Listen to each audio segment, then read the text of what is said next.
Quality Cast by Marcelo Kim. Olá amigos, mais um Quality Cast. Esse é o podcast oficial do Next 2025. Você que não tem o prazer de me acompanhar, acompanha agora Marcelo Kim Underline. Claro que o mais importante, cadê? Dê o like, compartilhe, porque é muito importante para o bom entendimento do YouTube. Olha só pessoal, como eu falei aqui no começo, o Next será em 2025, em outubro desse ano, lá no Expo Center Norte pela primeira vez. A Quality está sempre presente no Next, só que esse ano é um ano especial para o Next, porque grandes marcas estarão lá, os palestrantes são todos como esses que estão aqui, e se você não se inscrever no canal, eles vão dar uma palavra, então espero que você se inscreva. É um ano de celebração do Next, porque o conteúdo, a curadoria dos palestrantes, das marcas reunidas, realmente está demais. Olha só, os nossos convidados, nós estamos aqui com o Dr. Fabiano Pinheiro, certo? E a doutora Priscila Machado, que já é da casa há muitos anos. Ela compra aqui desde menina e foi indo, virou esse monstro da nutrição e toda a carreira dela. Boa noite, muito obrigado, senhores. Obrigado, Doc, obrigado. Mais uma vez aqui juntos. Prazer enorme estar aqui com você, Kim. Muito obrigado. Vamos falar de tudo ou não? Opa! Vocês estão preparados para falar do Next, de todo o ecossistema do Endurance, saudabilidade, prevenção à doença, qualidade de vida e performance, estética, vamos lá. Saúde mental? Tudo junto, misturado. Olha só, vamos falar do Next um pouquinho. Vocês estarão então no Next agora em outubro. Doutora, como é que é então, você que está sempre nos congressos, dentro e fora do país, sempre como docente e discente, está numa ponta, está na outra, está aprendendo, está ensinando. E aí, como é que é para você, mais uma vez, ter sido convidado e tal, como é que vai ser isso para você? Olha, uma honra gigante estar presente no time de palestrantes de um evento que eu super admiro. O Next, ele consegue envolver nutricionistas de todas as idades. É muito interessante porque nós conseguimos trocar muita experiência com as pessoas, né, com os profissionais mais antigos na área e observar um movimento de novos estudantes e novos recém-formados a cada ano. Então é uma experiência única, porque ele consegue abranger não só na feira de negócios ali, stands de empresas muito renomadas, quanto palestras de altíssimo nível. Então é uma experiência assim que quem ainda não foi tem que experimentar. Tem que ir com a barriga no balcão para entender essa energia. Essa jornada. Doc, e aí? O que é para você o Next? Como é que foi esse convite, né, para você? E qual é a sensação, né? Para mim é um enorme prazer, né? Porque isso daí é o resultado de tanto trabalho que eu acabei realizando tanto na área acadêmica quanto também na parte prática. Então, demonstra que eu estou começando a ficar conhecido no mercado e que a luta para linkar a ciência com a prática, ela está vindo e eu vou conseguir, junto com esse time excelente, demonstrar isso no Next 2025. Acho que você então, muito obrigado. Imagina, a gente que agradece, você foi muito feliz nisso, né? Falo com muitos colegas seus e até esse final de semana, né? Entrevistei muita gente lá na Andrea Naves, no congresso, essa história da prática e a ciência, né? Esse canyon que existe e que realmente precisa mostrar isso, né? Porque senão fica uma coisa muito longe, muito abstrata e realmente é uma arte fazer isso, né? E tem que ser muito resiliente para que isso aconteça, né? Porque o mundo é muito habilidoso em não deixar fazer isso e tem um mau entendimento na ponta, então isso vai ser bem legal, né, mostrar. Por isso que o Next é legal, porque tem os casos clínicos, tem todo aquele teste VO2 no palco, enfim, tudo aquilo. Isso para o congressista, o cara que está sentado ali, fala, porra, é diferente, né? Eu acho que o mais importante é trazer para o ouvinte experiências, discussões relevantes que unam, né, a ciência, a teoria, os guidelines, as diretrizes ao que realmente está ali no dia a dia. Porque uma coisa é você ler, oferece tanto de grama de carboidrato ou de sódio ou de proteína por dia, e aí? Ou por hora de treino, por esforço, e qual é a realidade daquele indivíduo, né? Falando de endurance principalmente. Como que a gente ajusta isso? Como que a gente ensina aos nutricionistas que têm um pouco menos tempo de prática a aplicar, né, naquele indivíduo que está sentado ali na frente dele que quer ajuda para ganhar uma prova, né? Sim. Sim. Não digo nem ganhar, mas às vezes completar. Não, performar, né? Performar. Doc, Melhor aqui cada vez mais. nessa loja, muitos triatletas passaram, o doutor acompanhou a gente aqui esses anos todos, grandes nomes ali no pôster, tá lá Mark Allen, David Scott, Galindes, muita gente veio aqui, pessoal de San Diego, enfim, essa galera boa mesmo. E quando a gente pensa em tendências e treinamento, né, se a gente fechar os olhos e pensar um pouquinho, sei lá, eu vou lá para a década de 80, né, daquele empirismo, daquelas coisas todas, da banana colada enfim, e aí vai aquelas histórias todas. Mas assim, de tendências de tanto na nutrição quanto no treino, quais são, se a gente fizer um recorte, né, para mostrar para a galera, o antes, o hoje, e com a IA e tudo mais, o que será, então, a tendência para o futuro? E o que é cientificamente comprovado? O que a gente fazia no empirismo e foi provado hoje e vice-versa? Qual é a foto? Para que as pessoas entendam. E, por favor, aproveite e me dê um gostinho do que você vai falar lá. Mas, vamos lá. Tá. Eu vou falar sobre exatamente isso, né? As tendências do treinamento do Endurance. Então, na atualidade... Então, o que a gente entende hoje é que cada vez mais o treinamento ele tem que se tornar dinâmico por conta das sucessivas provas que esses atletas eles fazem. Calendário imenso, né? Imenso. Então, antigamente não tinha isso. Então, a gente tinha aquele ciclo de 4 anos. Verdade. Um ciclo muito maior em que... Quase umas Olimpíadas, né? Exatamente. A cada período eu vou trabalhar uma capacidade física do atleta. E hoje em dia não, né? Hoje em dia você tem que trabalhar em bloco e ele tem que performar ali diversas vezes por ano. Verdade. Então, essa distribuição da intensidade do treinamento diante do volume total, ela tem se tornado muito dinâmica com isso. E a ciência, ela tem ali... agora acompanhado diversos atletas na prática. Então, os papers que estão saindo são de profissionais da ciência que estão treinando esses indivíduos na prática e com isso eles vão observando cada vez mais como que o desempenho deles melhoram, através de qual procedimento experimental. Então, isso é muito interessante. Então, por exemplo, o treinamento polarizado serve para quem? Então, ou seja, polarizado... A pergunta é para quem, pra né? quem? A Exatamente. gente tá falando agora, né? O outro, por exemplo, piramidal. Piramidal posso utilizar para quem? Então, por exemplo, piramidal ele preconiza maior volume de treino entre os limiares ventilatórios. Então, tudo isso daí é um pouquinho do que eu vou falar, além do que hoje em dia, uma das coisas que estão sendo utilizadas para a melhora do desempenho é a associação do treinamento de força ao esporte de endurance. E também, recentemente, cada vez mais vem ganhando popularidade e força o treinamento com restrição de fluxo sanguíneo. Porque o objetivo, já que são diversas provas, o objetivo é o quê?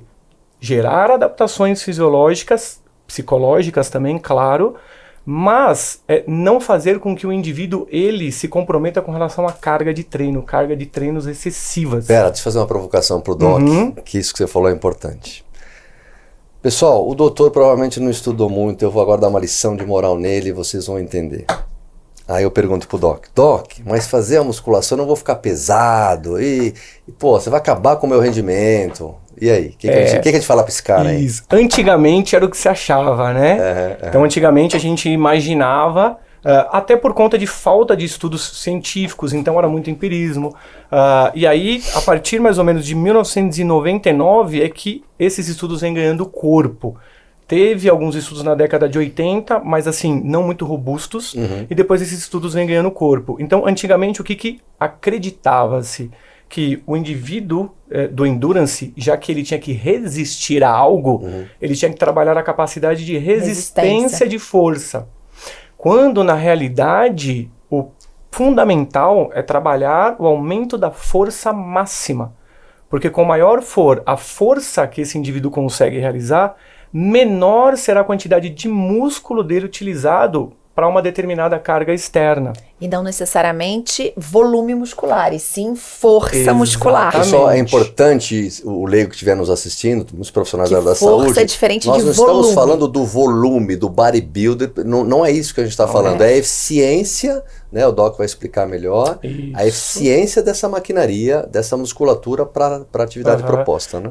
Tem algo que a gente ainda não conseguiu compreender muito bem, que, por exemplo, o bodybuilder ele treina elevados volumes. Tá? Quando a gente vai trabalhar força máxima, o indivíduo ele vai trabalhar de 1, 4, 6 repetições máximas, por exemplo, para membro inferior. Com um intervalo de 4 a 5 minutos. Exatamente. Isso gera menor estresse metabólico, isso aumenta a adaptação neuromuscular. Esse é o verdadeiro treinamento de força, que né? é o verdadeiro treinamento de força. Certo. E isso vai gerar muito pouca massa muscular para esse indivíduo. Então, os estudos que eu acompanho, muito com ciclistas, por exemplo, eles aumentam cerca de 1 a 2 quilos o peso corporal Isso desse é indivíduo ao longo de Vídeo de 12 levantamento semanas. básico. Exatamente. Você não vê um... Ah, você gosta, né, do levantamento? Não, eu acompanho, eu gosto, né? Eu acompanho a escola búlgara de levantamento. Os meninos começam com 9 anos com cabo de vassoura, a articulação e ligamento vai ficando no cabo de aço. Quando ele chega com 16, 17 anos, tá aquele monstro que levanta um tanque, né? Então, essa adaptação toda, assim, né? Então, é fantástico, eu gosto. Né? Então, eu acredito que esse daí seja o ponto-chave, né? Você utilizar uma ferramenta, um método de treinamento que vai ajudar na melhora do desempenho, mas sem gerar aumento da Mas massa tem a ver com Isso é as uma- fibras tipo 1, tipo 2? Tem também, só que o que acontece? Quando o indivíduo, o treinamento de força ele é conhecido por gerar mais hipertrofia nas fibras do tipo 2. Certo. Só que quando você dá um tempo de intervalo maior, quando você realiza menos repetições, essas fibras não se desenvolvem tanto. É isso que eu ia comentar. E aí, se você tem a preocupação, que geralmente as pessoas chegam com a preocupação de não quero ganhar volume e ganhar peso magro, porque eu quero ser o mais leve possível para eu me deslocar com mais eficiência. E aí a gente entendendo, quer dizer, explicando isso para o nosso paciente, o que acontece? Ele não precisa ter medo de fazer a musculação e o trabalho de força. Então, ele precisa comer correto, mas sem precisar fazer um anabolismo. Porque hoje, o que a gente acaba encontrando? As pessoas querendo fazer uma privação muito grande, de uma restrição calórica muito grande, para justamente não ganhar peso, para não ter uma hipertrofia, para poder se deslocar com mais É eficiência. tão verdade que vocês estão falando que no American College, nos últimos 2 anos, o que os cientistas estão falando, estão com o cabelo em pé, é que atletas, tô falando de esportista, atletas estão com carbofobia. Carbofobia. Não estão comendo carbo Exato. adequadamente e nem a proteína, porque esses caras, além de performance, eles querem estética, eles não entenderam o que vocês estão isso aí. explicando. Meu, nós estamos falando de atleta profissional. Você imagina... Carbofobia. E tem a questão do HED-S, que é uma síndrome ligada à restrição da ingestão energética total, que afeta toda a parte endócrina. E aí a gente... Bom, aí então... Aí entra uma Aí série entra de questões ligadas à recuperação, à parte, né, não só endócrina, mas imunológica. Então... A cascata toda, Cascata toda de infecções de repetição, de não estar preparado para a sessão subsequente do treinamento. Fora que quando a gente fala de um atleta amador, uma coisa profissional, a pessoa ainda tem o jet lag social, né? Ah, que sim. Sim. Treinar, levar filho na escola, trabalhar, fazer reunião de negócio, estresse. É outra jornada. Meio sobre estresse é outra jornada. Outra jornada. Então tem tudo isso envolvido quando a gente fala em trabalhar o rendimento do atleta amador. E que recursos ergogênicos devemos prescrever para o atleta amador, né? Na fase do treino específico. Não, é incrível isso. E ficou muito claro depois da pandemia também, porque a gente está aqui há tantos anos, 30 anos, a gente recebe muito atletas de endurance, né? Chamando assim, é mais aberto, né? E a gente percebe erros assim grosseiros, né? De ficar muito doente, ou na outra ponta ter a vigorexia e começa a fazer, então, não pode perder esse treino, tá na planilha, mas tá doente e vai, aí tem lesão, e etc. Né? Então, assim, não existe, eu falei de tendência, você estava explicando, né? Ainda, mesmo em 2025, tem muita confusão ainda, né? Especialmente no esportista, que a doutora falou, ainda tem a jornada de mãe, de executivo, e tem aquela planilha para seguir, e eu preciso fazer, e começa a ficar estressado, aí tem toda a parte mental, enfim, né? Sim, é absurdo, tanto que tem atletas que eu treino que eles falam, eu não queria te decepcionar. Olha lá. Aí eu falo, mas como assim? Você não vai me decepcionar. Você é mãe, você trabalha, você faz isso, e porque você perdeu uma sessão de treino, você vai... Não, de forma nenhuma. Falo, por vezes é até melhor que você descansou. Isso. Não ficou estressada. Sabe o que aconteceu semana passada? Eu recebi Incrível. uma pessoa depois, a minha secretária estava ligando para fazer a remarcação lá que ela tinha faltado na consulta e tal, e aí eu acabei passando a mão no telefone, liguei. É porque eu tive alguns impedimentos, eu não pude cumprir a minha planilha, e porque ela não pôde cumprir a planilha de treino, ela desenvolveu dentro da mente uma culpa, que aí ela não podia treinar, ela não podia, assim, ela sentia vergonha de dizer que ela não pôde treinar, e aí ela não pôde simplesmente fazer a suplementação correta, e chutou o pau da barraca com a dieta, chutou o pau da barraca com rotina, e estava se sentindo envergonhada e com medo e com vergonha de conversar isso abertamente no consultório. Pelo amor de Deus, a gente tá ali para ajudar e não para dizer sim ou não, e se tá certo ou se tá errado. Vira a página e começa de novo e vamos botar pra frente. É assim, e não aquela carga emocional, né? Psiquiátrica. Mas que a gente você sabe que vocês têm muito.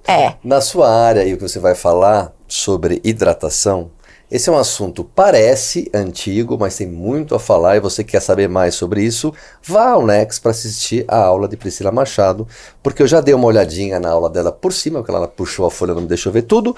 Tá uma aula fantástica, e eu vou te falar, é uma aula provocativa. Não é o que você já viu por aí. Mas falando um pouco da hidratação, a gente percebe aqui na loja dos meus amigos que um erro comum é a quebra por desidratação. Um dos motivos clássicos é a desidratação no mundo inteiro, todas as provas. E a gente percebe que o atleta aqui que faz a meia maratona, o que quer que seja, ele de maneira míope, ele não sabe beber água. Ele pega o copinho, toma um pouco e molha a boca. Então assim, tem tantos erros, né? Tanta coisa boba. Mas me fala um pouco da aula, como é que dá um gostinho aqui que você vai falar. A gente precisa entender que existe uma variabilidade individual. O nosso organismo responde a uma determinada genética, que responde a um determinado treinamento e que se adapta melhor ou pior a determinada condição climática. Então, treinar muito cedinho de manhã e competir num calor enorme, podem gerar intercorrências, a gente precisa de adaptações, nós precisamos entender ainda que suplementos podem ser utilizados para que tipo de pessoa. Então uma concentração de sódio por miligrama por litro de suor de uma pessoa é diferente de outra. Então hoje nós temos algumas tecnologias que podem ser utilizadas para fazer uma aferição não 100% fiel, mas é alguma coisa. Mas te dá um norte, né? Exato, dá um norte. Existem estratégias de você monitorar, que a gente fala o quanto o atleta hidratou e pesar antes, pesar depois, enfim. Precisamos entender o volume, a concentração dessa bebida, o quanto de repositor hidroeletrolítico ele vai precisar e, mais ainda, treinar, ingerir em intervalos estratégicos em função da prova. Por exemplo, uma maratona tem hidratação a cada X milhas, ele vai competir no calor, não vai competir no calor, ele se dá bem com consumir o líquido nos postos de hidratação. Ele já treinou suplementar isso ou vai ser só no dia da prova? Exatamente. Outra coisa ele precisa correr com camelback. Teve um argentino que ganhou um Ironman Brasil correndo de camelback. E tudo bem, ele não queria parar no posto de hidratação por conta da velocidade e da necessidade treinada dele. De repente estava bem treinado assim. Se gelar as costas até funciona até como exatamente, super interessante. Aí melhora a termorregulação. Exatamente. Melhora o desempenho. Exato. E tem pessoas que não querem correr. Vou treinar no Ibirapuera e não querem levar a garrafinha, não querem carregar. Então, entender se a bicicleta tem X suportes para bicicleta, se tem aerodrink, se não tem, se ele vai parar numa prova de Ironman para reabastecer com seus special needs ou não, se ele vai colocar, se ele vai pegar só o que está sendo dado da prova, se ele vai carregar, se vai ser gel, se vai ser pó, se vai ser comida, se esse sódio vai ser sólido. É difícil. É impressionante. Você acha, Doc, que tô sempre aqui com os atletas e tudo, né, e um gringo às vezes. É certo dizer que nós brasileiros, pensando em endurance, nós treinamos um volume muito grande? Ainda não foi entendido o volume ou a gente já entendeu que volume depende, não é tudo, pode ser até prejudicial. Na realidade, o volume ele é parte crucial, mas treinar em alta intensidade o tempo todo, não. O grande erro, o grande equívoco está nisso. Treinar em alta Ou intensidade seja, ir pra tempo USP inteiro. pedalar. Eu sou da época que pedalava na USP, agora não pode, né? Agora o pessoal vai Só de madrugada. Mas o pessoal vai competir no treino. Exatamente. Um com o outro, e ninguém respeita a sua própria frequência de Exatamente. treinamento. Isso a gente vê. Então, os papers que a gente tem, por exemplo, observando atletas olímpicos, eles demonstram que 80% do volume total que esses indivíduos fazem é até o primeiro limiar. Então, por exemplo, os ciclistas, agora está acontecendo o Tour de France. Os ciclistas do Tour de France, eles pedalam, eles treinam cerca de 80% também no primeiro limiar, ou seja, 35 mil quilômetros que eles rodam ao longo do ano, somando competições e também o treinamento, 80% disso é no primeiro limiar. Ou seja, ele tem que trabalhar ali Isso, então... a intensidade correta e a frequência correta E para nos ter adaptação. momentos específicos, você coloca a alta intensidade. Que aí são, por exemplo, o treino de HIIT. Para você potencializar ali a resistência à acidose, ao lactato elevado. Não, eu entendi, mas vocês não estão respondendo o que eu quero. Vamos lá. Eu quero dar exemplo para esse cara que vai fazer, vou falar bem claro aqui, uma prova de 100 quilômetros. De bike, de corrida? Ou de Corrida. Tá. Tá. Aí eu pergunto para os dois. Eu não preciso correr 100 quilômetros para fazer... É isso que eu quis dizer. Entendi. Eu quis Não, provocar nesse você pode Mas tem fazer muito um escala. estímulo. Tem gente Eu que só acha queria que provocar tem que fazer o isso, nesse 100K pra sentido, dizer não. assim, eu Para você fiz. desenvolver isso. Tem o longão, eu já entendi. Mas assim, não precisa ser 100, 60 quilômetros. Então ele acha que ele tem que correr 80 para fazer 60. E começa a estourar toda a maquinaria E dele. ele não por conta o isso. volume semanal. É isso que eu quis dizer. Isso, não. Disso Ele está não correto. formulei bem. Disso está corretíssimo. Entendeu? Porque quando fala do volume, eu vou entender o volume total, por exemplo, semanal, o volume total anual. E aí existe essa distribuição da intensidade. Mas isso está corretíssimo. Então, por exemplo, tem o Racecross of America, por exemplo. Que são, se eu não me engano... Isso. 5 mil. Você entendeu? Então, atravessa os Estados Unidos Sim. de ponta a ponta. Sim. Então, não dá para um atleta ele fazer uma prova dessa se preparando. Existe ali treinamentos específicos para isso, um volume elevadíssimo de treinamento, chega a 30 horas semanais, 35 horas, mas não dá para ele fazer uma prova. Mas o que eu entendi que o Kim tá querendo colocar aqui é que, por exemplo, tem uma pessoa que nunca correu a maratona e vem na planilha lá. Hoje o longão vai vir no escalonado 14, 20, 21, 28, 30, 32. Não necessariamente ele precisa fazer os 42 antes da prova. Ele vai chegar, aí vai fazer um polimento e de repente descansar, adaptar para que no dia da prova ele consiga efetivamente correr os 42. Isso É um erro comum. É um erro comum que acontece. Só isso que eu queria provocar. Por volta de uns 60%, 70% do volume ali, ele já consegue fazer a prova. Isso acontece muito pro meio Ironman. Eu costumo dizer pros executivos que querem se manter fazendo o meio Ironman, que eles não precisam se matar e fazer provas, treinos de 100 quilômetros todo final de semana, e podem ter tempo e treinar 60, 70 no sábado e ter o tempo de curtir a família e descansar e se alimentar e ter a vida social sem precisar fazer uma troca, né? Para não ter aí uma negligência familiar. Pode trocar no ar mesmo, não tem problema. Doc, agora vamos lá, vamos pensar no seguinte, pensa para responder aí o que a galera... Você deve conhecer, ele compra aqui há muitos anos, amigo, já trouxe aqui no podcast, por exemplo, o Nato Amaral, o rei de Conrads, aquela prova da África do Sul. Sim. Eu trouxe também o rei de Conrads aqui, o sul-africano veio aqui, palestrou aqui e tal, né?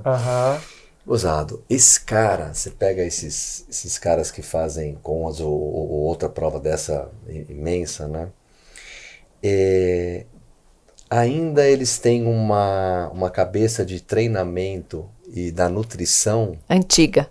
Puta, meu, super antiga, assim, incrível, esse empirismo lá de trás, etc e tal. Quando a gente pensa na ciência, né, tudo que a gente evoluiu de lá para cá, nós temos algum dado da saúde desse praticante de hoje e do anterior?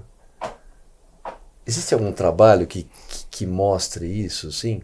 Porque ao mesmo tempo que a gente tem mais informação sobre tamponar o efeito oxidativo da atividade física, sobre, sei lá, você usar um HM-beta para tamponar o efeito catabólico, ou qualquer coisa, ou creatina, não importa, técnicas de treinamento e tudo isso. E a saúde? Vamos pensar na saúde. O que vocês acham? Ô, Kim, só antes de você Pode. responder, tem uma coisa que eu veio assim, que eu penso, né? Que eu observo. A ciência do treinamento desportivo tem 20 anos. É muito novinha, né? 20, 25 anos, algo... Quer dizer, claro, tem mais, mas eu tô dizendo assim, com dados e pra gente poder avaliar isso de uma forma... Porque antigamente se fazia atividade física com tênis, né? Quanto tempo tem os tênis de placa ou os tênis... as ferramentas tecnológicas ou um bike fit adequado ou uma ergonomia adequada dos aparelhos esportivos. Isso tem pouco tempo, tem anos pra cá.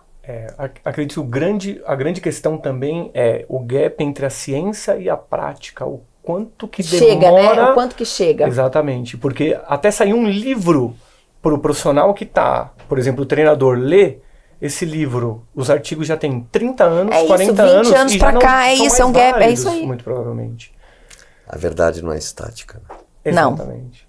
Então, assim, hoje em dia, o certo. conhecimento, ele avança de maneira assim... Não, e agora com a abrupta. IA, né? Agora tá mais É fácil. impressionante. Mais fácil? Agora a gente não vai dormir, meu. Não dá, mas tudo bem. Hein, Doc? Eu tô assustado, Assustado, porque é tanta é. coisa que eu vejo saindo, e eu vou acompanhando, né, os artigos que vão Você saindo. eu dorme falo assim, atualizado e amanhece desatualizado. exatamente. Aí eu falo assim, gente, não dá. É Não- um desafio. Que é um desafio. agora, uma hora é FTP, outra hora segundo limiar, outra hora potência crítica, outra hora velocidade. Aí cada hora, e aí o pessoal no Instagram e fala. E se você entra naquilo, Verdade. você cai em parafuso. Eu falo, não, para. Domina essa bola. Respira, isso, como que nós vamos... Aí sim, entra, né, a paciência, vamos unir o Lé com o CRE. O que a gente vai fazer? Vamos estabelecer critérios, seguir as diretrizes, vamos ver se esse conhecimento de fato se ele vai se consolidar. Aí eu altero. Se eu for querer ficar alterando toda hora, não dá. Porque fica esquizofrênico o negócio. Você tô pensando aqui Essa na tua palavra. aula, não dá, a aula da... Essa Não é a tem, não é possível. Acho de que a gente 20 nunca anos viveu pra esse cá, boom de... Eu acho que de 30 anos, 20 foi muito preciosismo, mas de 30 anos pra cá, a gente tem dados. Dados robustos, Dados eu diria. robustos. Acho que Ontem mesmo eu estava lendo um artigo do Rio, né? Existe de 1923. Opa! Ele foi um dos precursores, assim, da corrida, da fisiologia, mediu o VO2 máximo na bolsa de Douglas. Então, assim, ele sugerindo que o músculo deveria ter a ingestão de carboidrato em maratona, analisando, né, dados da maratona 23? de Boston. Isso daí foi... 100 anos. 100 anos. Uau! Então, tem até um artigo que saiu agora, que está falando 100 anos dos artigos que ele, né, escreveu na época e o que ele tinha visto de atual daquele momento e que ainda hoje é utilizado. E tem coisas que ele tinha razão naquela época. Então era uma pessoa que eu gostaria de sentar e tomar um café e conversar, com Delícia, muito certeza. bom. Mas assim, claro, como que a gente vai ter acesso a isso? Como que uma pessoa que está na parte prática tem acesso a um artigo científico desse? Então existe um problema também, erro profissional da área Atualização. acadêmica que não consegue passar isso adiante e o Next está aí para isso. Então, mas aí por isso que boa. o profissional ele precisa ir a eventos científicos, eleger aí 2, 3 congressos por ano ou ter aí uma carga horária de atualização. E aí é a diferença do profissional. Eu quero Perfeito. saber o que o congressista pode esperar da vossa aula. Não dê todas as dicas, mas Olha- quem vai sair de casa, vai ao Next, assistir a sua aula de hidratação, que, lembre-se, não é uma aula comum, porque ela é chata. Vai, fala. As atualidades que tenham aplicações no dia a dia. Eu espero que as nutricionistas saiam de lá entendendo o macro, o que existe, na especificidade para aplicar no dia a dia, na individualidade do atleta que ela vai pegar na frente. Então, a ideia é passar a prática, a teoria com aplicação prática. Esse é o pulo do gato, acho que para tudo. Aplicação prática, como suplementar, como orientar de forma objetiva. Porque existem produtos maravilhosos no mercado, mas existem muitas opções. Existem doses, por exemplo, de eletrólitos, de sódio, que vão de 30 miligramas num produto a 400 em outro, com cafeína, sem cafeína, com carboidrato, sem carboidrato, com potássio, sem potássio. Como que uma pessoa que não tem experiência escolhe para começar? E como que a pessoa vai dar feedback para essa nutricionista? O que ela tem que perguntar para o atleta dela? Você falou uma boa. Eu trouxe aqui esses dias o médico do Ironman, né? O Leandro, né? E ele falou assim que chegou na tenda e tal, um rapaz com olho desse tamanho e tal, achando que ia morrer e tal, enfim, aquela história do Iron, e aí conversa um pouco, então, calma, deita aí e tal, não sei o que, começou a conversar e tal, não sei o que eu fiz, fiz tudo certo e tal, não sei o que, então, o que você tomou? Tomei 5 desse gelzinho aqui, acho que tinha todos com cafeína. 115 de cafeína. Cafeína, quase 1 grama. Então, assim, o que ela falou, é bem isso mesmo, né? Assim, precisa, de novo, de informação. Eu lembro que profissionais da educação física, nós temos 626 mil inscritos no CREF. Já na nutrição, nós temos 250 mil. Aí eu jogo a bola para você e te pergunto, como a gente está no mapa metabólico dos profissionais da educação física em relação a isso que você acabou de falar, do entendimento, da ciência, da prática, para os seus alunos? Assim, como é que a gente está, hein? Tá distante. A nutrição eu tenho mais noção, mas o profissional da educação física são muitos. Eu só queria entender como a gente está, né, na sua opinião. Como eu não estou na parte acadêmica, dando aula, por exemplo, em universidades, eu não tenho subsídios concretos para te falar, mas conversando com colegas que têm trabalhado com isso, eles falam assim que é preocupante. Isso é cada vez mais preocupante. Em academias, por exemplo, que eu treino, eu observo isso também. Vou conversar, às vezes, com algum professor, falo de coisas muito básicas e, assim, não tem entendimento mínimo. Esse é o ponto. Não tem entendimento mínimo. E aí, na época, ainda já trabalhei em academia, na época que eu comecei a educação física, fui estagiário. Passou pela jornada. Eu trabalhava na sala. Enfim, naquela época, o que eu observo, que é uma provocação até para os personagens trainers, né? Naquela época você dava atenção para o aluno, para conquistar o aluno através... Essa era a proposta. Da sua atenção, do seu conhecimento, ele conhecer você. Hoje na sala de aula hoje que eu observo é assim, não tem ninguém. E se você quiser, você tem que contratar um personal. É isso aí. Então, como era nos Estados Unidos.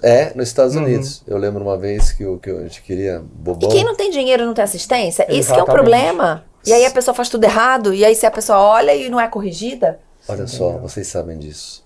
Eu vou treinar às vezes dá vontade de chorar, porque eu vejo umas tiazinhas, uns tiozinhos. É quase uma masmorra medieval e ninguém faz nada.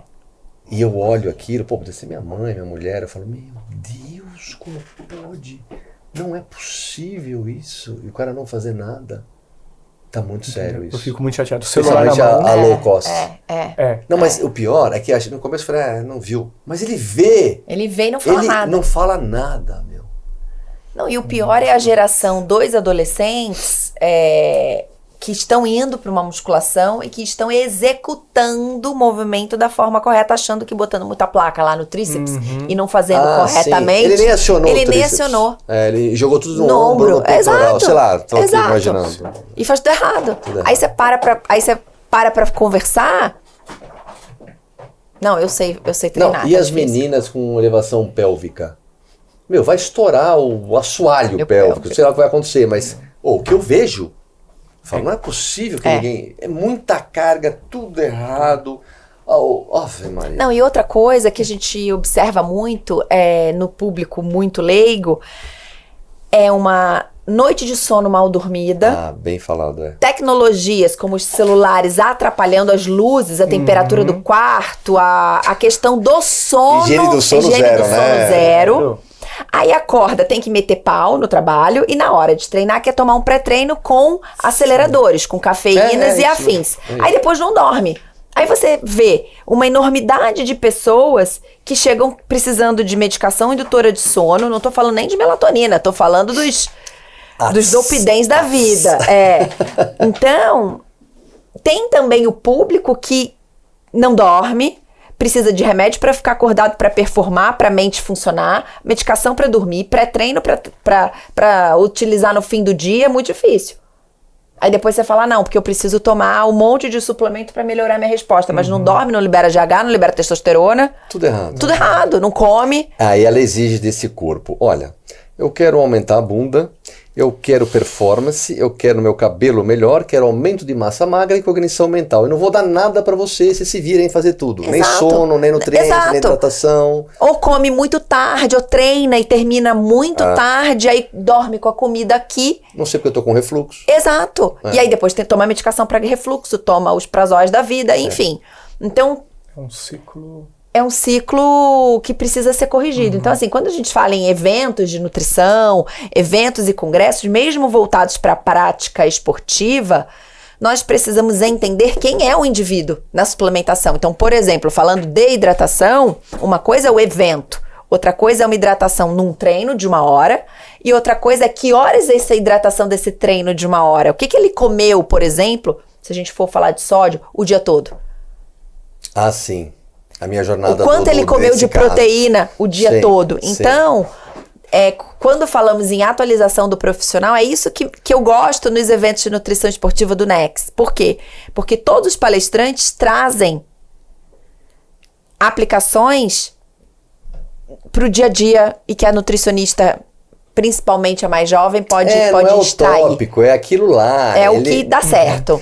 Pessoal, essa que está falando com vocês, doutora Priscila Machado, nutricionista esportiva com especialização em nutrição ortomolecular, envelhecimento e nutrição de precisão. Também é farmacêutica, fisioterapeuta e atua com atletas de endurance na Confederação Brasileira de Triatlo. Tem mais coisa, mas eu não vou falar porque é insuportável. É a parte das plantas medicinais, eu de amo. grande.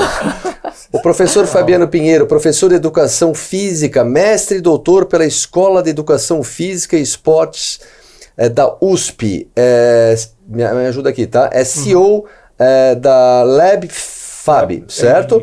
Ciência do ciclismo, referência em treinamento e análise de performance para atletas de endurance. Ciclista amador, apaixonado por esportes outdoor, já fez trekking até acompanhamento base do Everest. Jesus. Uau! Nós trouxemos fui aqui experimentar um pouquinho a altitude. Como é o nome dela que a gente trouxe aqui 2 vezes? Karine? A médica que ela é sou- demais. eu Já já apareceu subiu aqui as pra duas- gente. Eu sou fãzão Ela dela. contando aqui. Oliane, Karina Oliane. Ela contando aqui pra gente sensacional, sou fãzaço as dela. coisas. Cada caso, assim, sabe? De resgate das coisas e tal. Ela é muito consciente, né? Muito legal, né? A jornada Sim. dela, né? Já apareceu aqui algumas vezes e veio aqui recentemente. Não, e experiência, né? Tem experiência no Muita outdoor. experiência, Então, né? Barriga no isso conta. balcão ali mesmo. Isso é legal. Exatamente. Né? Muito Isso. legal, né? É muito, muito, muito legal. E só abrindo um parênteses, eu quis ir, uma das coisas que me levaram a ir ao acampamento base foi entender aquilo que a gente estuda, né? Paradoxo do lactato, altitude, como que funciona. Ali em loco. Loco. Porra.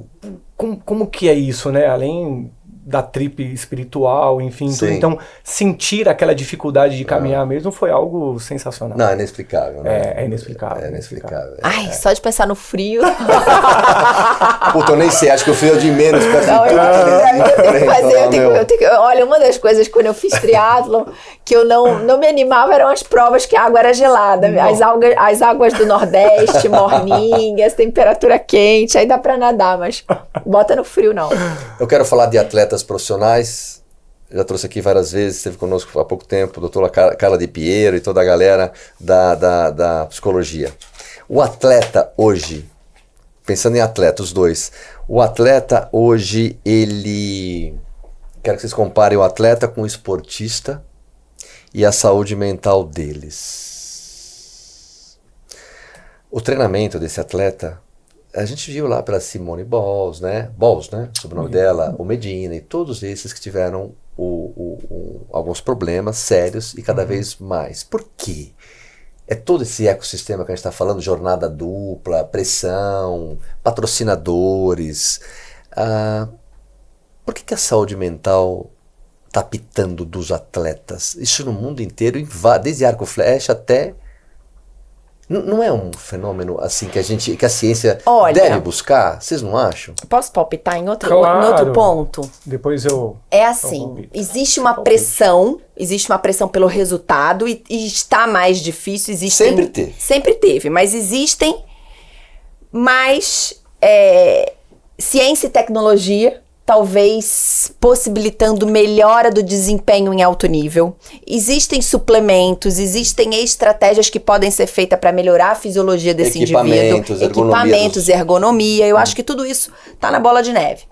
Mas tem uma coisa que mexe com a saúde mental, independente da pressão financeira, pressão do patrocínio, a autoexigência. Saber lidar internamente com as suas próprias... É endógeno o negócio. Emoções. Então existe a estrutura do pensamento e aí o apoio psicoterapêutico é importante para ensinar esse atleta a lidar, para calibrar. E existe a questão bioquímica da produção dos neurotransmissores. Então existem pessoas que têm polimorfismos, que são mutações ou defeitos em determinados receptores ou em determinadas vias. Aí eu posso falar com um pouquinho mais de propriedade. Por exemplo, uma pessoa que tem uma alteração no receptor da dopamina. Essa pessoa precisa de mais dopamina para gerar um efeito.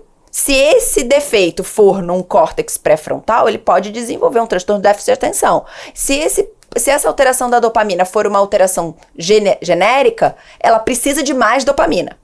Se na fenda, aí não tem jeito, eu viajo na minha bioquímica, né? Vai que ela não tomou o remedinho, aproveitem. Mas na fenda, por exemplo, existe uma enzima, o que é uma enzima? Uma tesourinha que corta o neurotransmissor. Se ela tem uma genética para cortar muito esse neurotransmissor cai, ela precisa de comportamentos viciantes, dopaminérgicos, ela vai desenvolver uma necessidade de ter aquele trabalho para aumentar a dopamina, porque ela tem o polimorfismo lá na Conte, bem isso, né? Ela tem alteração da dopamina. Então, às vezes, a gente observa no Endurance muitas pessoas com esses polimorfismos porque precisam de comportamentos que aumentem a dopamina. E aí tem N estratégias, que vai até na microbiota hoje, gerando necessidade de produção de neurotransmissor. Enfim, só colocando que existe a genética modulando o comportamento e existe o comportamento modulando a genética.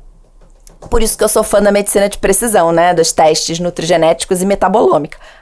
Então, assim... Não, você já provocou bem, Doc, vai pra você. Tanto que estudos têm sido conduzidos analisando o cérebro de atletas de endurance e observando alterações em algumas áreas de recompensa e prazer, por exemplo, com maior volume. Córtex cingulado anterior, então recompensa e prazer. Então, o que leva o indivíduo a ele gostar mais do exercício e o outro ser sedentário? Então, como é que é? O que leva o indivíduo, por exemplo, a gostar mais do exercício e o outro não, ele escolher ser sedentário. Será que isso está envolvido, como a doutora falou, com a área cerebral, algumas áreas cerebrais? Que estão mais desenvolvidas ou, enfim... Menos. Será que o aeróbio, o exercício de endurance, ele tem essa capacidade de também transformar um pouquinho essas regiões do cérebro do indivíduo? Por que para A o aeróbico, o exercício aeróbio me traz tanto prazer e para B tanta repulsa? E o exercício de força para B é excelente, ele se sente tão bem, e para o A não. Exatamente. E aí tem valências, por exemplo, genéticas que vão desde o tipo de fibra e uma maior destreza a executar aquele exercício. Bom, verdade. A predominância de fibras. A predominância de fibra. Existe uma tendência genética para uma maior facilidade cardiopulmonar. Então tem pessoas que geneticamente têm genes que melhoram uma troca. Tem melhora do VO2, tem uma melhora sistêmica de vascularização. É isso, por exemplo, você não vê, me ajuda, talvez a profundidade da minha questão é de um pires, mas vou tentar. Você não vê. Vai tocar? Você vê que a gente chama a convidada com muito carinho, ela quer tumultuar o programa. Isso é bullying. Quer dizer o seguinte, nadador negro. Não tem ninguém. Eu acredito que seja um fator ambiental nisso, viu? Não, a doutora estava falando aqui, né? Tipo de fibra, da genética, predominante. Né? Então, isso especificamente eu não parei para ler, mas assim... Não, eu também não, mas assim, é só uma questão para jogar na mesa, porque isso vale... Porque a gente vê tenista também. Quantos... Então, assim, eu acredito que seja mais algo social também junto, um fator ambiental. Ah, bom, lá atrás já vem no social. Social, Tá, Isso. sim. Que aí, Vamos considerar, claro. Eu claro. acho que isso daí deve ser considerado Sim, também. sim. Eu reflito muito sobre isso. Não, claro, a gente não pode ser míope na análise, né? A gente tem que... Isso. Tour de France, por exemplo, só tem um ciclista negro. Não, isso é incrível. Que surgiu. Isso aí é Você pirante. entendeu? Isso é pirante. Então a gente observa também... É a base, né, do esporte, o trabalho da base Já no para atletismo chegar. é o oposto. Oriental bodybuilder. Você não vai achar. Isso. Vai, Você mas... já tem- vai, então, mas, no Acre e outro na Zâmbia. Você não vai achar. Então, assim, e aí? É porque ele não tem essa... Você entendeu? Como é que é isso? E quando Ou na realidade seja, não. tem muita coisa pra gente Tem. entender. É que nem a gente fala aqui também, trago especialistas, e a gente fala, por exemplo, sobre a microbiota. Né? Muito se sabe da microbiota, mas os especialistas falam que a gente não sabe nada da microbiota. No É final um das contas, oceano. não sabe nada. Quanto mais É a um gente estuda, mais a oceano. gente vê que não sabe nada. O corpo É uma humano é rua. uma galáxia. É, meu. Então, assim, tem constelações de coisas ocorrendo agora mesmo que a gente não tem a mínima ideia Mas, que vai Porém- todavia, entretanto, É. nós precisamos voltar à base do arroz com feijão e o legume, que fibra Não reinventar na nossa a roda. alimentação. A gente você falou precisa bem. da base, a base bem feita. Atleta que não tem dinheiro não precisa gastar dinheiro comprando fibra em pó. Pode comer legume e verdura. Afinal de contas, essa é a alimentação. É alimentação, não precisa ficar vivendo a base de comida de, sabe, de astronauta, não é assim. Né? Isso vindo de Você uma... tem que repor. Você tem que repor. Eu amo. A minha primeira suplementação para quem não come legume e verdura é fibra. Precisa manter a microbiota. Porque a gente sabe que a microbiota está envolvida com uma série de respostas musculares, cerebrais, de performance cognitiva, inclusive. Então a gente precisa entender. Não é à toa que vem o tal do enfesado. Me corrija né? se eu estiver errado, mas o intestino já está sendo conhecido como o segundo cérebro, seria isso? Sim, já é bem falado isso. Alguns até dizem que é o primeiro. Que é o mas... primeiro, exato. Não, porque assim, é o eixo intestino-cérebro, eixo intestino-músculo, né? É, isso, Muita exato. coisa sendo estudada. Realmente a participação é monstra, né? A doutora que Inclusive, sabe. tem uma questão, hoje ainda se fala de resistência anabólica, que é o quanto você tem dificuldade, né, de fazer um anabolismo muscular, muito pela dificuldade absortiva, digestiva, e daí as tecnologias dos peptídeos, daí os suplementos, as enzimas que tem pra gente suplementar e repor o indivíduo para tentar corrigir isso, tudo isso acaba culminando ali com o trato gastrointestinal, né? Então, você tem que digerir. Professor, me diga uma coisa. A testosterona é o hormônio do bem-estar do homem. Até aí, estamos... O que se sabe hoje na prática da atividade física, nesse volume ou não muscular, para a saúde desse indivíduo do sexo masculino? Afinal de contas, não estou pensando em performance pura agora. Estou pensando em manutenção da saúde e a testosterona. Estou te falando isso porque todo mundo acha que quanto mais testo, melhor e tal. A gente sabe que não é bem assim. Acha que o negócio é testosterona, né? Até mulher está achando que o negócio é testo e aí, né, já viu, aquela voz de ganso estrangulado, quá, quá, quá, em pouco tempo. Fora todos os efeitos virilizantes, né? Mas em relação à conformidade do indivíduo, o que a gente pode, o que a ciência está falando hoje para que eu tenha saúde em relação à massa muscular ligada à testosterona? Olha, isso especificamente relacionado ao hormônio testosterona com essa parte de saúde, eu não consigo te responder. Porque essa é uma parte que eu não me envolvo no desempenho aeróbio. Então, se a doutora puder me ajudar nessa pergunta, eu passo para ela. Você entendeu o que eu estou tentando passar para as pessoas? Não, é assim, tem indivíduos que naturalmente têm uma constituição que tem mais testosterona que outros. E o treinamento e o trabalho muscular estimula a produção e estimula a manutenção dos níveis de testosterona. Contudo, todavia, entretanto, com o nosso envelhecimento, a gente tem uma queda. Depois dos 30 Depois e poucos, dos eu 30 e perco poucos quase vai tendo 1% ao ano. Isso. E aí tem duas correntes na ciência, que é a ciência da reposição, da modulação hormonal. Ah, bom, aí daria mais 10 horas disso. Exato. E a ciência dos que não falam da reposição. Tanto é que durante o sono, durante a noite, durante a recuperação, você tem estímulos miocinas pelo trabalho muscular que estimulam a manutenção da saúde. Durante o sono você tem liberação de hormônio de crescimento, você tem reparação de GF1, certo. você tem de reparação glandular e isso vai te ajudar a manter sua massa magra. O grande problema que a gente vê hoje em dia é que pessoas que têm níveis adequados de testosterona e querem ter mais e fazem a reposição exógena não prescrita, né, de uma forma adequada, podem fazer um bloqueio do eixo e fazer um hipogonadismo hipogonadotrófico. E aí ela vai ter uma diminuição de verdade da testosterona. E ela vai ter que entrar com algumas medicações até para reestruturar a função do eixo e do próprio testículo. Então, o que acontece é que nem sempre mais é melhor. E aí a gente tem algumas plantas medicinais, por exemplo, que podem ajudar a maca, tríbulos, enfim. Sim, depende Depende. Pessoal, a gente está falando aqui de maneira assim, só para provocar, a gente não tem anamnese de você que está observando, não. A gente está falando aqui em termos gerais. Cada caso, um caso, né? É muito individual. Né? O que eu posso só opinar aqui, diante dessa provocação, assim, já tive caso de 3 ciclistas que estavam performando normalmente, vida sexual normal, foram no médico, fizeram os exames, testosterona deu X valor, o médico falou, não, você tem que fazer reposição. Aí eu parei e falei assim, mas por que você tem que fazer reposição? Não, porque ele falou que tá baixa. Aí eu falei assim, não, tudo bem, o exercício de endurance, ele até pode reduzir um pouquinho a testosterona. Sim, reduz um pouquinho. Eu falei, mas você tá sentindo fadiga?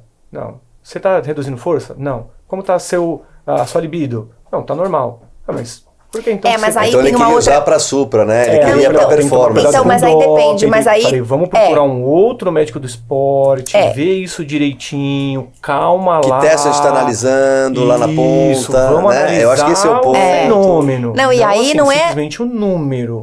Não, exato. E um número, uma coisa é a testosterona, outra coisa é a testosterona livre, que a gente chama de, que é o FAI, né? Que é o quanto você tem de testosterona livre, que você precisa avaliar o transportador, você precisa avaliar quais são as frações da testosterona, o quanto você tem da DHT, por exemplo. Que é deidro, né? Que é deidrotestosterona. Então, tudo isso é um conjunto. Se há necessidade de fazer reposição, muitas vezes é inteligente. Que tem a questão do doping, eu tô falando de saúde, não tô falando de... Não, é que foi a pergunta inicial, da saúde mesmo.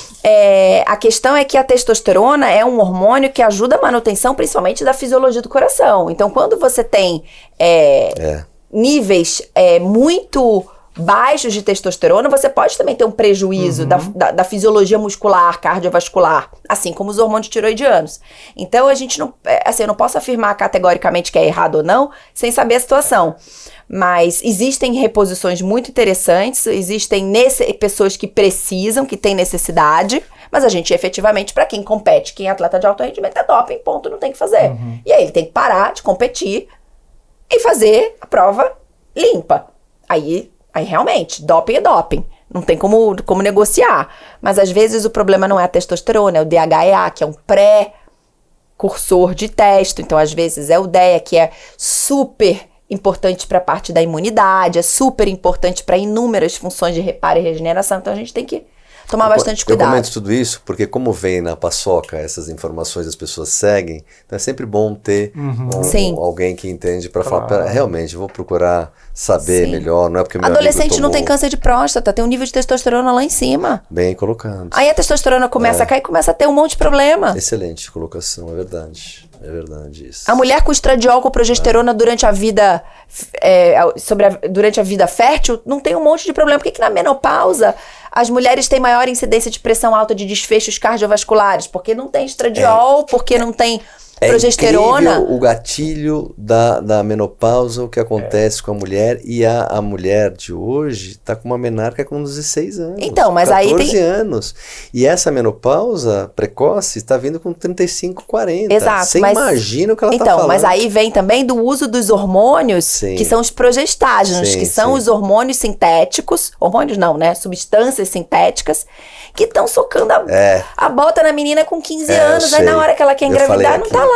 Com ginecologista sobre isso. Então isso é muito difícil hoje. Agora, fala-se muito da menopausa, mas não se fala da andropausa. O homem se preocupa com os níveis hormonais quando começa a não funcionar. O que você quando quer dizer com andropausa? Hein? Andropausa é... Isso é bullying de novo. A andropausa é quando você tem uma queda ali também dos Sim. hormônios masculinos, Sim. que afetando funções cardiovasculares, cerebrais, energia, vitalidade.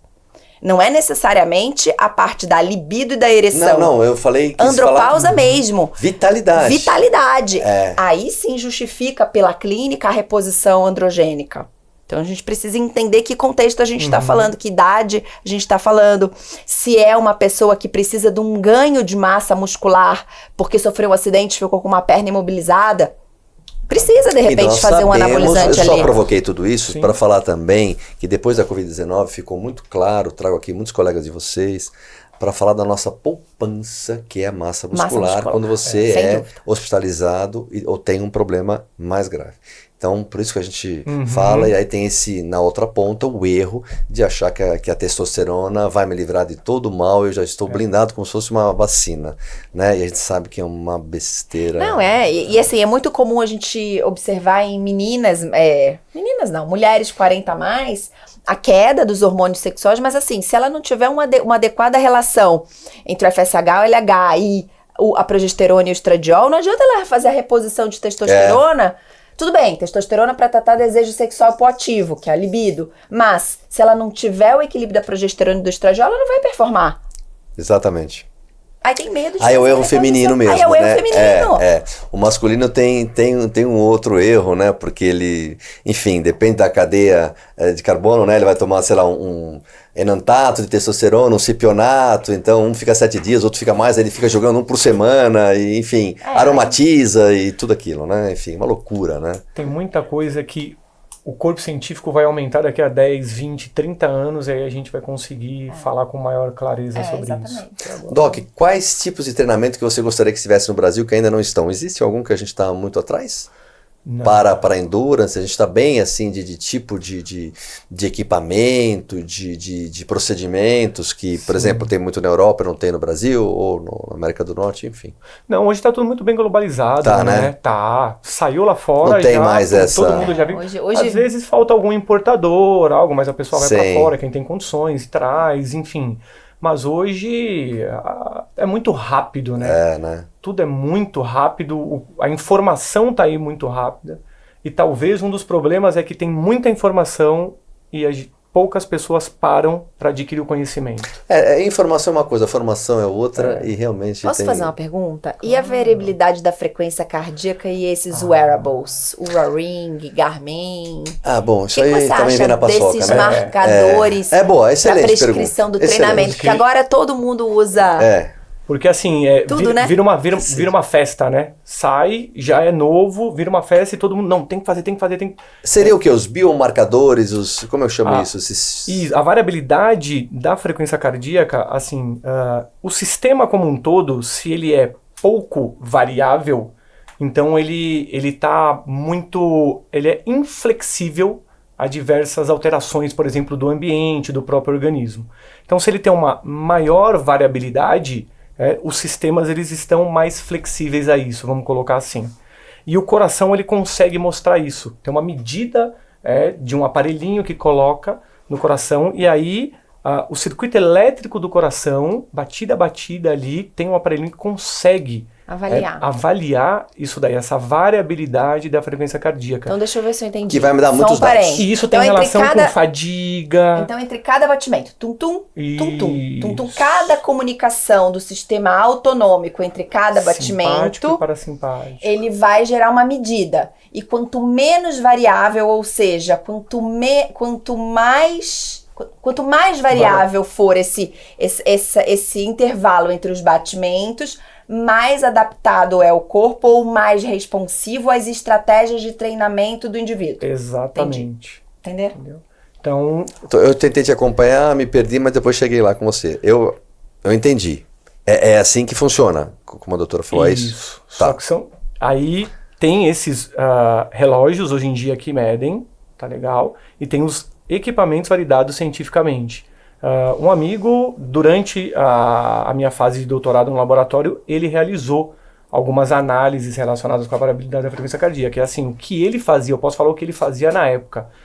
Então, assim, ele trazia as pessoas ficavam deitadas, relaxadas, num ambiente completamente calmo, media a variabilidade dela, aplicava um determinado treinamento, voltava de novo, media-se novamente. Então, assim, era algo muito controlado, que tinha relacionado a isso. Então, hoje em dia, eu não consigo te falar com clareza se, de fato, esses relógios conseguem medir pelo pulso, porque ele utilizava até também a cinta cardíaca. Tá. Entendeu? Então, assim, é aquilo que eu te falei. A tecnologia, ela avança de forma tão rápida sim, que assim, Na hora que você entendeu a 1, já lançou a 3. Já lançou a 3. É porque tem essa parte do sono também, o quanto você cumpre o estágio do sono e teoricamente deveria se recuperar e não se recupera, porque de acordo com a informação você não atingiu, então aí coincide de você amanhecer cansado, então tá a informação. Não deixa de ser uma ferramenta... com todos os seus vieses... Você se auto-monitorar, eu acredito que seja uma estratégia inteligente do indivíduo saber, poxa, hoje eu não acordei muito bem com aquele gás inteiro, acordei muito durante a noite, acordei cansado, a minha body battery tá baixa, então eu não vou socar a bota num treino e fazer 4 de 4 de 100 para tempo. Pode ter até uma conversa com o treinador relacionada a isso e fazer uma periodização flexível. Eu posso acordar e te passar. Olha aqui, o que a gente vai fazer? Porque hoje seria meu longão. Entendeu? De repente fazer em conjunto, falar, quer saber, Kim, dá uma soltada e faz uma banheira de imersão aí, toma uma sopa e deita. Tá bom. Ou ao invés de trabalhar um VO2 numa prescrição de treinamento, fazer um treinamento em limiar 1, de repente, mais leve, alguma coisa. Que eu adoro utilizar. Percepção subjetiva de esforço. Da sessão. Então, como que você terminou, 10 minutos após, pontua como que você sentiu a sessão toda. Esse acúmulo da fadiga associado à rotina desse indivíduo, se ele dormiu bem, se ele não dormiu. Aí ele faz um treinamento em domínio moderado, primeiro limiar. Aí ele dá uma percepção da sessão de 6, 7. Opa, peraí. Uma escala de 0 a 10. Algo que era para ser de 1, de 2, ele dá 6, 7. Tem um acúmulo aí exagerado de fadiga. Então, o que aconteceu? Você não dormiu bem? Tá cansado? Aí você vai alterando essa periodização do indivíduo. É simples. Essas ferramentas vão te norteando. Eu posso fazer uma última pergunta? Você está abusando do nosso convidado mais uma vez. Não, sabe o que manda. É assim, eu sou muito ligada nessa parte da longevidade, adoro estudar muito essa questão de como fazer para chegar cada vez melhor mais tarde. Como que é lidar com o amador age group na prescrição do treinamento? Essa... semana tem que ser 7 dias? Te pergunto isso porque eu li um livro do Joy Friedel chamado Running Fast After 50s, onde ele coloca que a semana do treinamento esportivo não tem que ser 7 dias, talvez 10. E aí ele tem muito essa questão da percepção subjetiva do esforço. Porque a pessoa mais velha precisa ter um intervalo maior de descanso. Como é a tua visão sobre isso? Só uma coisa para completar. É verdade, nós estamos falando do indivíduo que começou a ter um declínio. Qualquer coisa eu vou falar. Da testo. O processo digestório dele é diferente. As minhas enzimas, eu vou perdendo essa situação toda. Sim. E provavelmente eu estou dormindo não tão bem, por causa disso tudo que eu estou falando. Bom, aí chega na tua pasta a pergunta da doutora. Esse indivíduo aí. O corpo fala. Então, você tem que entender o que o corpo está falando para você, o que o sistema todo está falando, o sistema interoceptivo do indivíduo. Então, assim, até os órgãos falam com nós. Então, o pessoal não dá muito valor para essa percepção subjetiva da sessão ou percepção... Se olhar, né? Se olhar. Fala. Ter essa percepção interna. Porque a percepção mas aí tem um mimimi. Será que eu tô mimizento demais? Eu preciso cumprir essa planilha. Aí vem a história da psicologia, que é importante. Não, ele já explicou. O corpo fala. Aí eu vou interpretar o meu corpo, né, Doc? Pode ser? Eu tenho que saber interpretar da maneira mais justa. E honesta. Sim. E aí cai mais uma vez no quê? No que vocês estavam falando, nós estávamos conversando aqui anteriormente, que é a pressão interna do indivíduo. Pronto, chegou aí, que a gente falou no começo. De novo caiu aí. Você entendeu? Então, que é algo que a gente precisa controlar. E eu vejo, por exemplo, com o treinador, tem que ter uma confiança muito grande. Então, desse indivíduo ou com o nutricionista, chegar e falar, olha, abertamente, está acontecendo isso. Mas o meu amigo com a minha idade correu, esse é o segundo treino que eu não vou, e ele vai todo o treino. Aí eu vou, e vou me lesionar. Não é isso que acontece? É engraçado porque O equilíbrio, ele é a chave do processo. A questão é onde está. É o grande interrogação da vida, né? O autoconhecimento. É o autoconhecimento. É ser honesto mesmo, com exatamente. Eu vou cair aí. Entendeu? Então, assim, a gente pode ler todo o fisiológico, mas na caixa preta, só ele sabe o que ele está passando, só ele sabe o que ele está sentindo. Então, autoconhecimento é uma ferramenta que tem que ser trabalhada, porque as relações interpessoais dependem do seu comportamento, que dependem de como você se sente, que depende se você está mais agressivo, mais irritado, mais explosivo, mais zen, tá bem. Se você tem todo... Então é muita coisa ao mesmo tempo, né? É o biopsicossocial, né? É o biopsicossocial. Inclusive, eu aprendendo a me ler, eu vou superar um monte de outras coisas. Essa é a sua máxima, vale para um monte de coisa.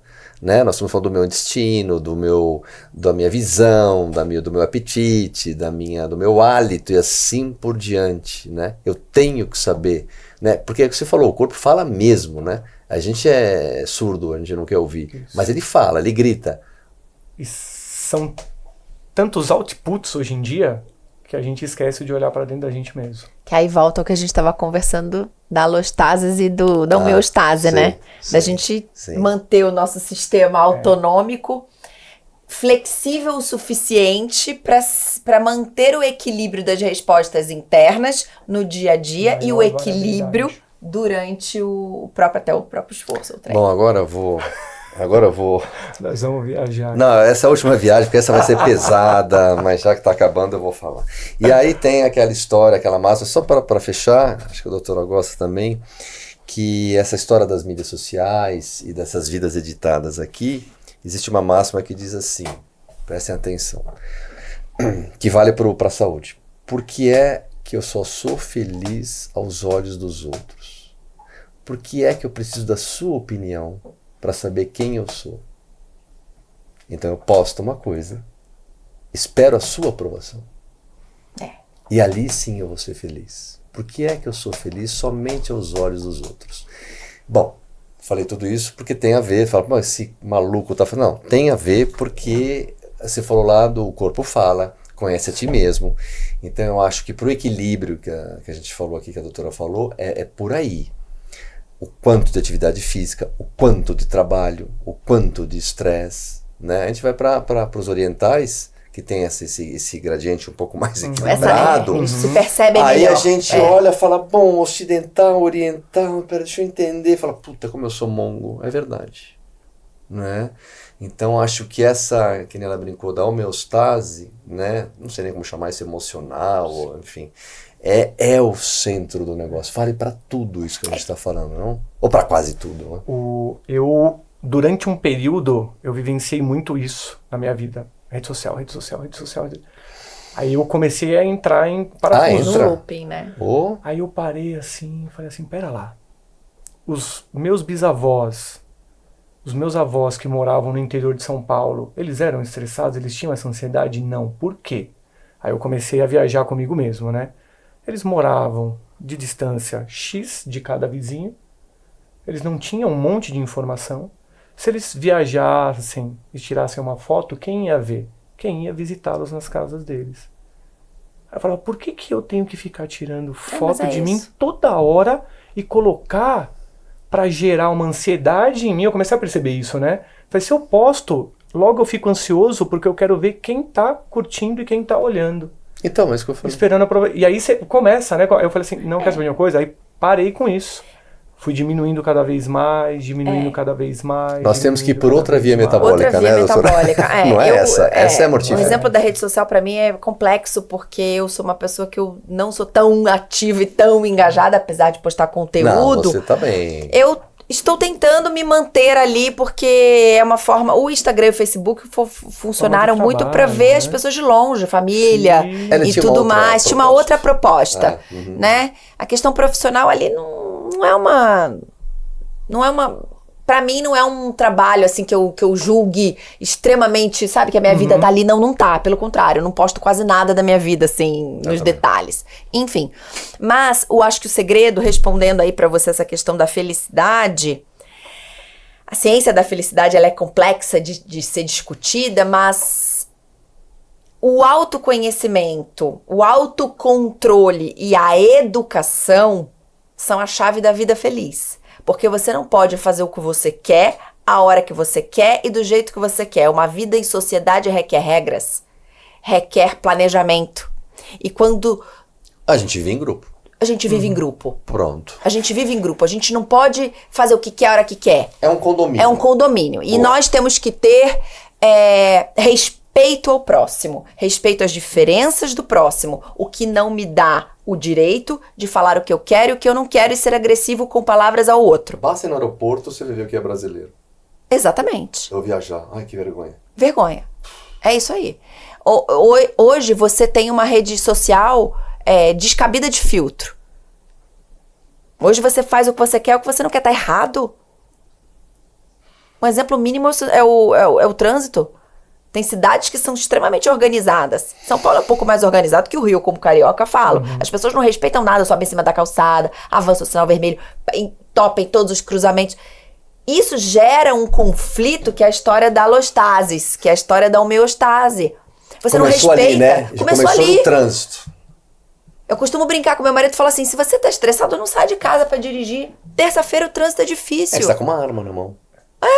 Você sai tranquilo. Eu falo pra minha filha, tem que ter respeito ao próximo, tem que educar. Às vezes o idoso não está escutando. Não é porque você não é porque ele fez pouco caso de você. Às vezes a pessoa não viu o Lé com cré, o sinal abriu o verde e o idoso atravessou a rua. Até ele entender que ele não estava dirigindo, que ele estava na faixa de pedestre, ficou todo parado esperando saber o que ele ia fazer. Os amigos voltaram de Osaka agora e falaram, meu, eu tô mal.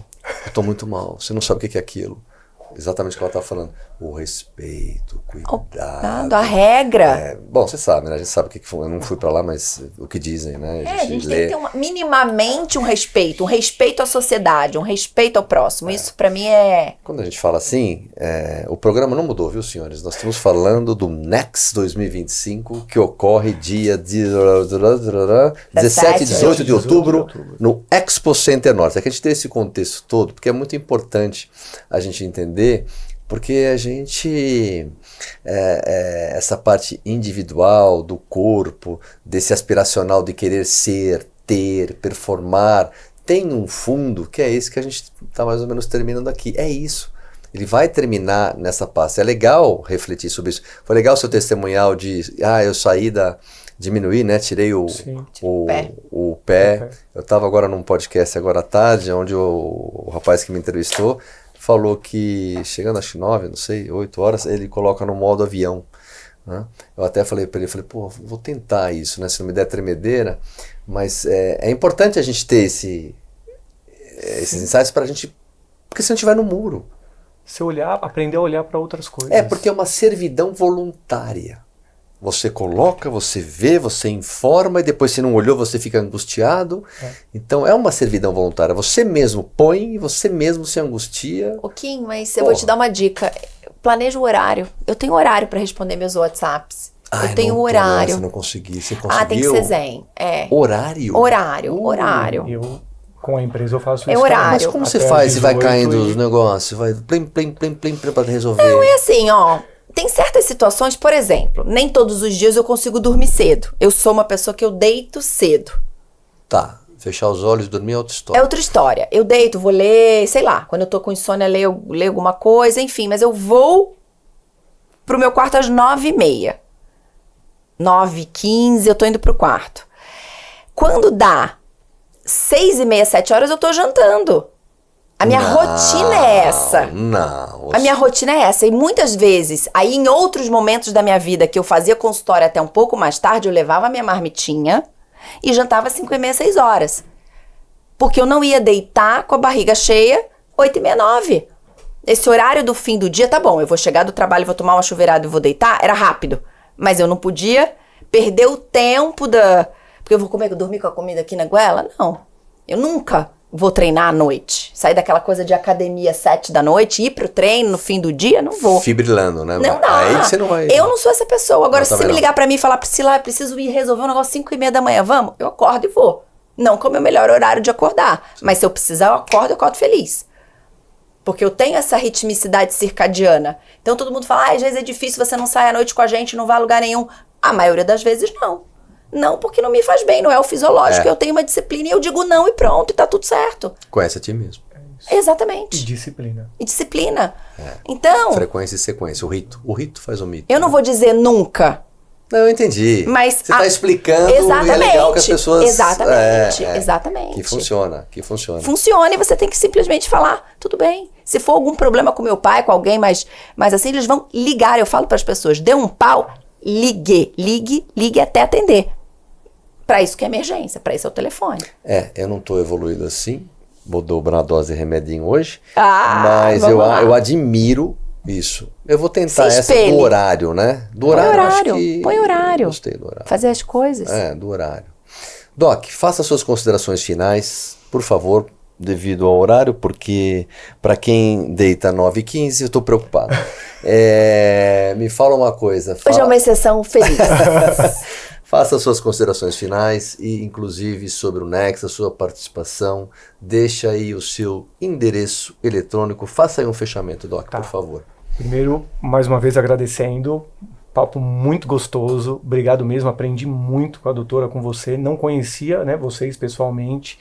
É um prazer para mim, mais uma vez, estar junto no Next, Vamos lá. Entendeu? Então... vou falar sobre as tendências do esporte de endurance. Então você quer entender distribuição de intensidade, de volume de treinamento de força associado ao endurance e treino de restrição de fluxo sanguíneo, ou seja, promover adaptações fisiológicas com baixa carga de treino, vai lá no Next, assiste que vai ter também muitas outras coisas, feira de negócio, enfim, muito mais. Vai ser bem legal esse ano. Vai ser bem legal. Para quem quiser acompanhar o Instagram, @labfab, Ciência do Ciclismo. É legal, lá eu posto algumas coisas relacionadas à ciência do ciclismo, também não muito, para não me deixar angustiado, tá legal? Mas dá para conversar também por lá. E, enfim, dá uma boa noite para vocês. Obrigado mesmo pela atenção, mais uma vez, pelo carinho. Muito obrigado. Seja sempre bem-vindo aqui. Obrigado. Professora, faça suas considerações, convide para a vossa palestra e teça alguns comentários do Next 2025. Se vocês que estão nos vendo pensarem que a água é o nutriente mais importante do corpo humano e que para sustentar um exercício de longa duração, a ingestão de água é primordial para o desempenho, as estratégias de hidratação e reposição de eletrólitos perdidos no suor é mais ainda. Ou seja, vamos tentar aplicar a teoria à prática. Aplicarei exemplos para vocês entenderem como fazer isso da forma mais correta aí no dia a dia. Teoria à prática. Eu, conforme eu falei para vocês, eu dei uma pequena pesquisada que o FBI me mandou aqui um viewzinho da palestra dela, tá bem legal, vale a pena, do Doc sensacional, confira lá o Next 2025, dias 17 e 18 de outubro no Expo Center Norte. Quem organiza tudo isso é o nosso amigo Gustavo da E4. Senhores, muito obrigado. Obrigada a vocês, obrigada, adorei. Então vamos falar, vamos lá. Next 2025. Vamos falar muito. Todos lá. E se vocês quiserem então pedir autógrafo para os dois, eles estarão lá à disposição. Eles são mais bonitos pessoalmente. Vá conferir. Olha só.